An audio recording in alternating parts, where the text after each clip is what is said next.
आपका तो मेंस है ना, आपको जवाब देने। आप कैसे करोगे इस सवाल की, क्या अप्रोच लगाओगे आप, कैसे सोचता है बच्चा? जैसे ये नया सवाल मेरे सामने आया पेपर में, मान लेते हैं इसी बार के मेंस में आया, हाँ, तो मेरे दिमाग में आया, तो मुझे क्या पता चल, देखिए मैं कैसे सोचता हूँ किसी नए सवाल को करने के लिए।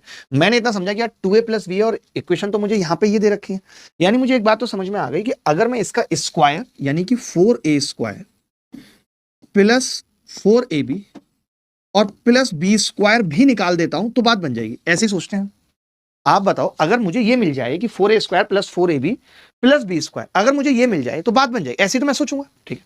आपने कहा कि यार ये कैसे मिलेगा, मुझे एक चीज तो समझ में आ रही है कि मैं अगर इस इक्वेशन में से ये इक्वेशन माइनस कर दूं तो a² से a² कट गया और ab से ab कट गया, 7b² में से 2b² घटेगा माइनस का, तो ये 9b² हो जाएगा, बराबर 106 में से 30 जाएंगे 76 आ जाएगा। ये भी बात पता चल गई कि जी ये 9b² 76 है, ये बात भी पता चल गई।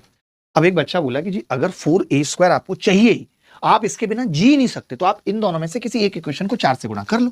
तो मैंने कर लिया 4a² और प्लस 4ab, ये भी सही है, माइनस 8b² बराबर 120। ये बात मानते हैं कि नहीं, ये बात मानते हैं। लेकिन मैंने कहा कि मुझे तो प्लस b² चाहिए इसकी जगह, तो आपने कहा ये 9b² जोड़ दीजिए इसमें दोनों में। आप बताओ जोड़ सकते हैं कि नहीं? अगर मैं 9b² इसमें जोड़ दूंगा तो ये 2a + b का होल स्क्वायर ही तो बन जाएगा, बराबर 120 में 76 जोड़ूंगा 196। यानी मैं कह सकता हूं कि जो मुझसे सवाल में पूछा है 2a + b बराबर 14। बहुत अच्छा सवाल था, एकदम नेक दिल सवाल था, कुछ भी नहीं था इस सवाल में।